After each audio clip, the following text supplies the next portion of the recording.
खबर सीतापुर से आ रही है। बता दें कि सीतापुर से खबर, जहां बस ने ईंटों से भरी ट्रैक्टर ट्रॉली को मारी टक्कर। सीतापुर से आपको खबर बता रहे हैं। इस हादसे में 2 लोगों की मौत हुई है, वहीं 4 लोग घायल हुए हैं।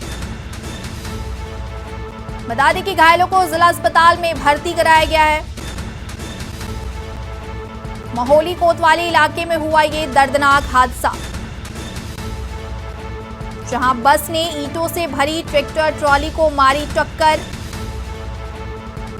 इस हादसे में 2 लोगों की मौत, वहीं मौके पर 4 लोग हुए घायल। घायलों को जिला अस्पताल में कराया गया भर्ती। सीतापुर से आपको खबर बता रहे हैं, जहां मोहाली कोतवाली इलाके में हुआ ये दर्दनाक हादसा। बस ने ईंटों से भरी ट्रैक्टर ट्रॉली को मारी टक्कर। इस हादसे में 2 लोगों की मौत, वहीं 4 लोग हुए घायल।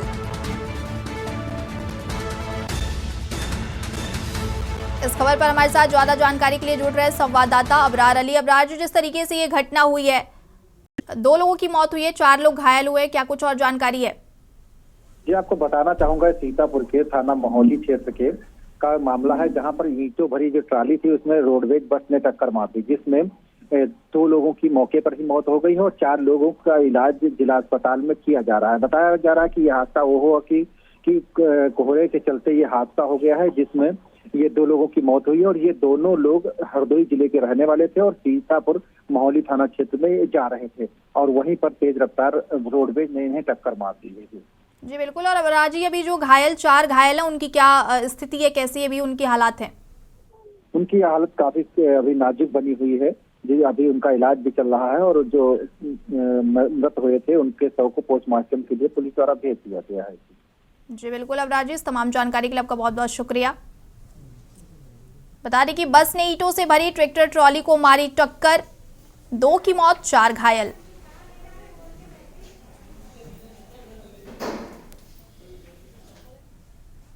खबर अमरोहा से है, जहां संदिग्ध परिस्थितियों में पेड़ पर लटका मिला युवक का शव। वहीं कल शाम अपने खेत पर गया था मृतक।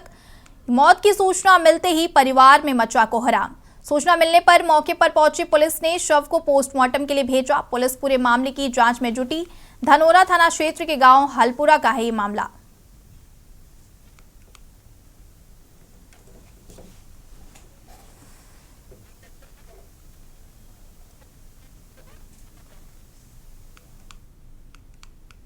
खबर अमरोहा से है, जहां घने कोहरे के कारण ट्रक चालक ने बाइक को मारी टक्कर। ट्रक चालक ने बाइक सवार को 400 मीटर तक घसीटा।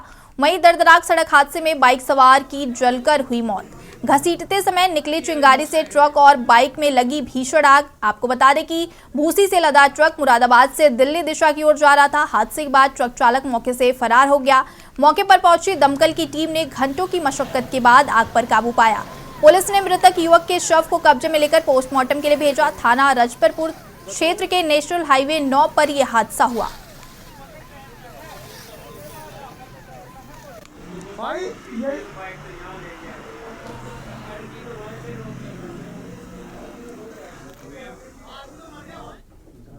खबर बुलंदशहर से है, जहां दिन दहाड़े ज्वेलरी शॉप लूटने वाले 2 इनामी लुटेरों को पुलिस ने मुठभेड़ के दौरान ढेर कर दिया।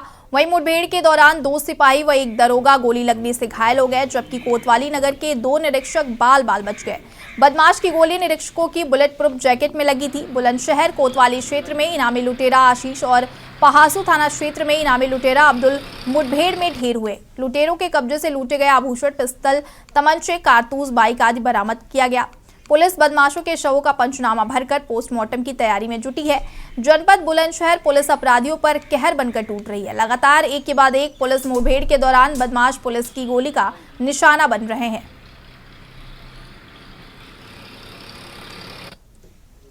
ये थाना कोतवाली नगर और थाना पहासू में 2 पुलिस एंगेजमेंट हुए, जिसमें कि 2 अपराधी जिनका की नाम आशीष और अब्दुल है, ये दोनों घायल हुए और ये दौराने उपचार इन दोनों को मृत घोषित कर दिया गया है।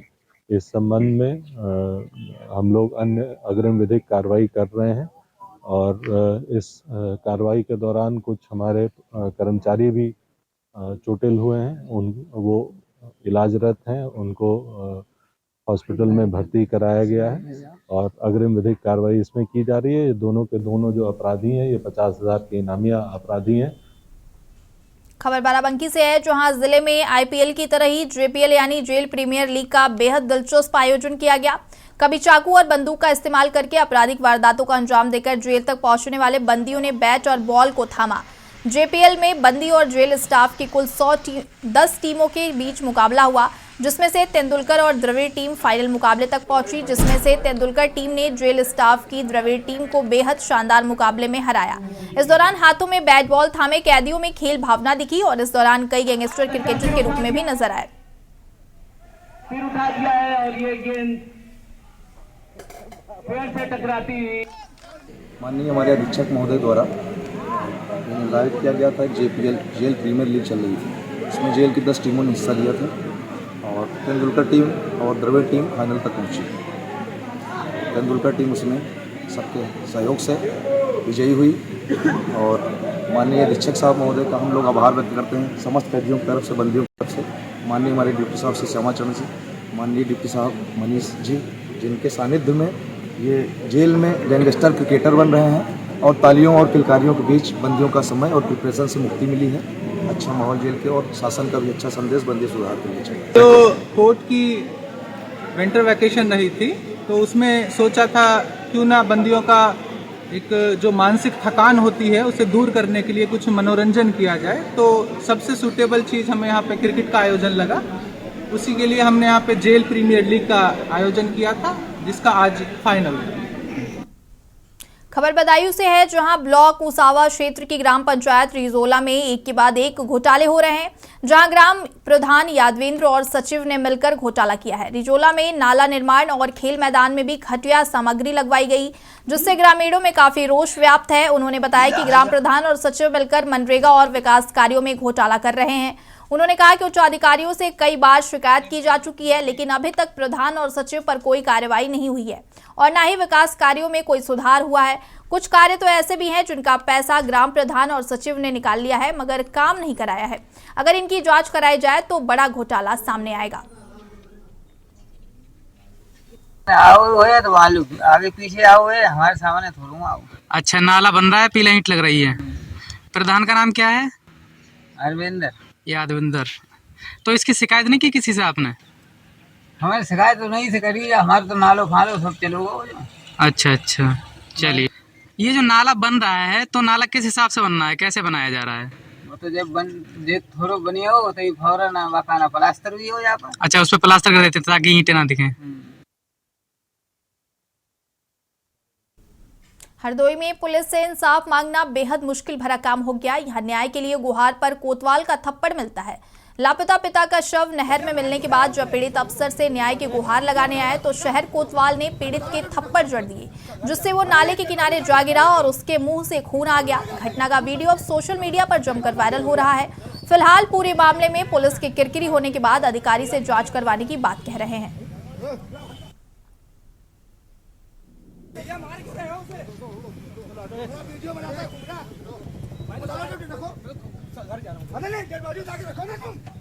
ये थाना कोतवाली शहर का मामला है, डीएम चौराहे का। एक व्यक्ति जिसका पोस्टमार्टम करा करके परिजन और गांव के अन्य लोग जा रहे थे डीएम चौराहे के पास। वहां पर उन लोगों ने जाम लगाने का प्रयास किया। पुलिस को सूचना मिली, पुलिस वहां पहुंची। पुलिस ने आवश्यक विधिक कार्रवाई करते हुए उनको उनके घर पिहानी भेज दिया है। शिकायत मिली है, उनके साथ कुछ बदसलूकी हुई है। इस पर राजपत्रित अधिकारी से जांच करा करके आवश्यक विधिक कार्रवाई की जाएगी। फर्रुखाबाद जनपद के कायमगंज स्थित सीपी गेस्ट हाउस में उत्तर प्रदेश उद्योग व्यापार मंडल फर्रुखाबाद द्वारा नववर्ष के आगमन पर एक विशाल एवं भव्य शपथ ग्रहण सम्मान समारोह का आयोजन किया गया। समारोह के दौरान उद्योग व्यापार मंडल की नवगठित जिला कमेटी, कायमगंज नगर और विधानसभा कमेटी के पदाधिकारियों को व्यापार मंडल के प्रदेश अध्यक्ष लोकेश अग्रवाल द्वारा शपथ दिलाई गई। समारोह के दौरान उद्योग व्यापार मंडल के पदाधिकारियों द्वारा प्रदेश अध्यक्ष लोकेश अग्रवाल को 21 किलो फूलों की माला पहनाकर चांदी का मुकुट और पगड़ी पहनाकर ऐतिहासिक स्वागत किया गया। कायमगंज के प्रमुख उद्योगपति व समाज सेवी Satyaprakash Agarwal, Lakshmi Narayan Agarwal, tax bar association के अध्यक्ष राम कुमार अग्रवाल, एडवोकेट वरिष्ठ पत्रकार सतीश गुप्ता सहित तमाम व्यापारियों और मीडिया कर्मियों को व्यापार मंडल के पदाधिकारियों द्वारा माल्यार्पण कर, शॉल उड़ाकर व स्मृति चिन्ह भेंट कर सम्मानित किया गया। आयोजित रंगारंग कार्यक्रम के दौरान विभिन्न महानगरों से आई नृत्यांगनाओं द्वारा प्रस्तुत किए गए आकर्षक नृत्य के दौरान व्यापार मंडल के पदाधिकारियों और व्यापारियों द्वारा नोटों की जमकर बौछार की गई।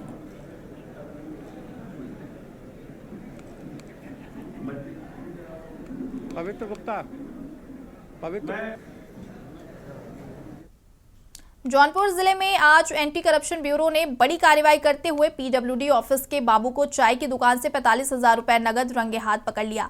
वहीं पीड़ित ठेकेदार ने बताया कि मीरगंज थाने में बैरक के लिए 4 लाख कामकाज के भुगतान के एवज में 12% कमीशन की मांग विभाग के एक्सीएन व बाबू कर रहे थे, जो काफी दिनों से हमारा बिल का भुगतान को लेकर पीडब्ल्यूडी विभाग के अधिकारी कर्मचारी परेशान कर रहे थे, जिसको लेकर परेशान होकर पीड़ित ठेकेदार ने एंटी करप्शन टीम को सूचना दी, जिस पर टीम ने आरोपी को एक चाय की दुकान से गिरफ्तार किया। हमारे साथ बातचीत करने के लिए एंटी करप्शन टीम वाराणसी के प्रभारी उपेंद्र जी हैं। हम उनसे जानेंगे कि आज जौनपुर में किस प्रकार की कार्रवाई की है जो अभी चर्चा का विषय बना हुआ है। मैं वाराणसी एंटी करप्शन इकाई का मैं प्रभारी हूँ और मुझ प्रभारी निरीक्षक को ये शिकायत प्राप्त हुई दिनांक 30/12/2022 को। इस बात का शिकायत पीडब्ल्यूडी के ठेकेदार श्री विपुल सिंह द्वारा निवासी अला और थाना मीरगंज द्वारा ये शिकायत की गई कि मेरे द्वारा 2 कार्य कराए जा रहे हैं। बगनियाव नहर पटरी का कार्य एवं थाना मीरगंज में बैरक का कार्य कराया जा रहा है।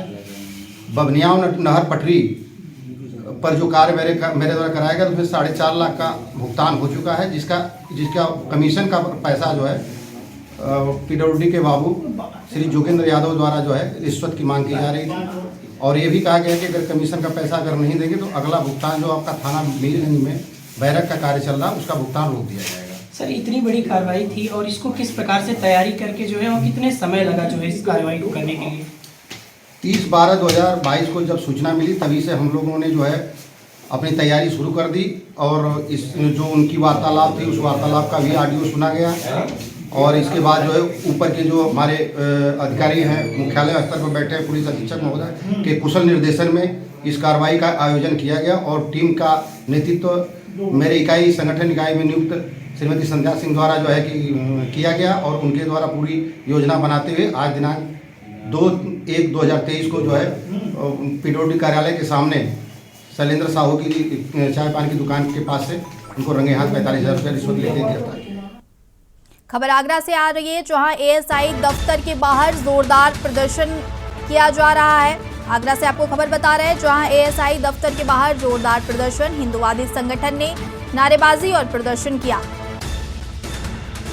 ताजमहल के अंदर नमाज बंद करने की मांग की गई। शिवरात्रि पर जलाभिषेक की अनुमति मांगी गई।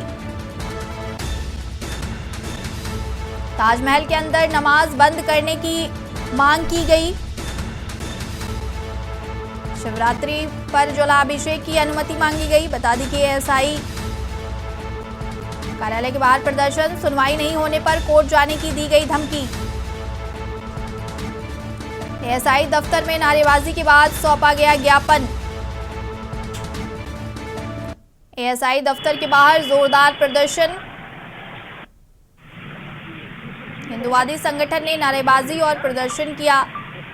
साथ ही साथ ताजमहल में नमाज बंद करने की मांग उठाई गई और शिवरात्रि पर जलाभिषेक करने की मांग उठाई गई।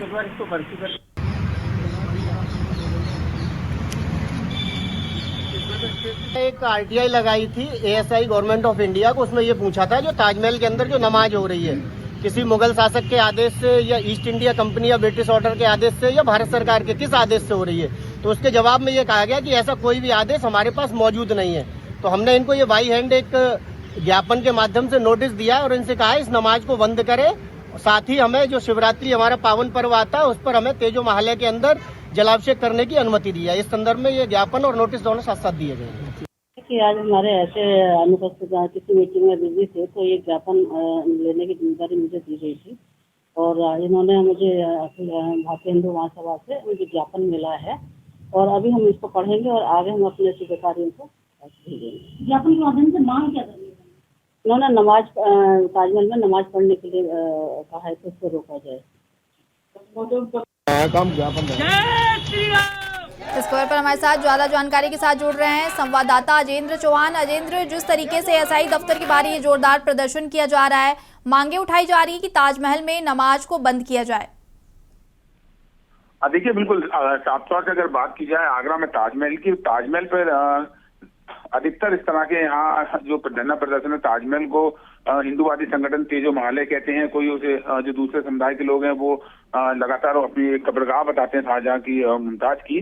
तो इस तरह के यहाँ प्रदर्शन ताजमहल को लेकर चलते रहते हैं। तो उसी के चलते आज यहाँ एएसआई के ऑफिस के बाहर एक हिंदूवादी संगठन वहाँ पहुंचते हैं, तमाम कार्यकर्ता, और वहाँ पर उन्होंने कहा कि या तो ताजमहल में नमाज को पढ़ने से रोका जाए या फिर वहाँ पर जो जलाभिषेक करने के लिए हमें अनुमति दी जाए। तो इसकी बात को लेकर यहाँ कार्यकर्ताओं ने प्रदर्शन किया, अपनी मांगे रखी और वहाँ एक ज्ञापन एएसआई में वहाँ जो अधिकारी हैं उनको दिया और उन्होंने कहा कि अगर हमारी मांग नहीं मानी जाएगी तो हम कोर्ट जाएंगे।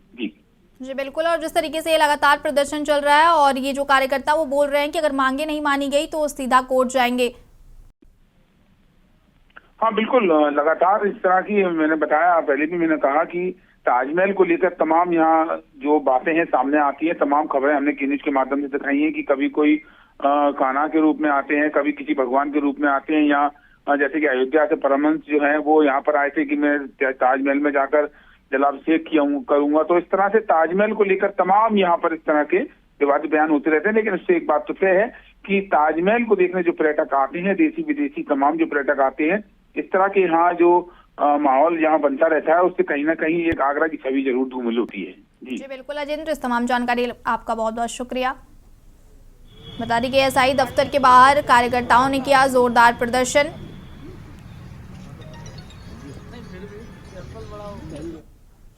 निकाय चुनाव में आरक्षण को लेकर पार्टियों का घमासान लगातार जारी है। आज बहराइच के कलेक्ट्रेट परिसर स्थित धरना स्थल पर नगर निकाय चुनाव में ओबीसी आरक्षण को लेकर आम आदमी पार्टी ने धरना दिया। आम आदमी पार्टी के जिलाध्यक्ष ने आरोप लगाया कि उत्तर प्रदेश सरकार ने जानबूझकर ऐसा आरक्षण बनाया था जिसे हाईकोर्ट ने रद्द कर दिया और सरकार को निर्देश दिया यदि आप संवैधानिक प्रक्रिया का पालन नहीं कर सकते तो बिना आरक्षण के ही चुनाव करा दें। आम आदमी पार्टी इस तरीके की गैर संवैधानिक प्रक्रिया को बर्दाश्त नहीं करेगी। आम आदमी पार्टी की मांग है कि संवैधानिक प्रक्रियाओं का पालन करते हुए निकाय चुनाव में ओबीसी का आरक्षण लागू किया जाए, नहीं तो आम आदमी पार्टी चरणबद्ध तरीके से वृहद स्तर पर आंदोलन करेगी। उन्होंने राज्यपाल महोदय से भी इस गंभीर मुद्दे पर हस्तक्षेप की मांग की और संवैधानिक तरीके से निकाय चुनाव में ओबीसी आरक्षण लागू करने के लिए राज्यपाल से आवश्यक कार्रवाई करने का अनुरोध किया, जिससे कि पिछड़े वर्ग के लोगों को उनका हक और न्याय मिल सके।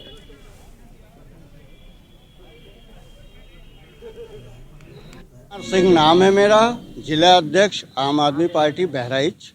अभी जो चुनाव प्रक्रिया चल रही है, नगर पालिका चुनाव प्रस्तावित हैं, इसमें जो आरक्षण की प्रक्रिया थी उसको गलत तरीके से गवर्नमेंट में मनमानी तरीके से आरक्षण लगाया, जिसको कोर्ट ने रद्द कर दिया है।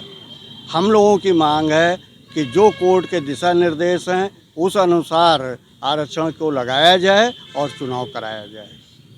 बिना एक चुनाव नहीं होना चाहिए। आरक्षण ओबीसी आरक्षण को हटाने का जो एक मंसूबा इस सरकार ने पाल रखा है वो कतई पूरा नहीं करने दिया जाएगा। बिना ओबीसी आरक्षण के चुनाव प्रक्रिया पूर्ण नहीं होनी चाहिए और आरक्षण लगा करके ही चुनाव हो। खबर बुलंदशहर से है, जहां वन स्टॉप सेंटर पर अश्लील गानों पर महिला स्टाफ ने डांस किया। वहीं अश्लील गानों पर अश्लील ठुमकों का वीडियो सोशल मीडिया पर वायरल हो रहा है। वायरल वीडियो में वन स्टॉप वन सेंटर में अश्लील गानों पर डांस करता नजर आ रहा है। महिला स्टाफ नए साल के जश्न का बताया जा रहा है। वीडियो में महिला सिपाही भी आ रही हैं नजर।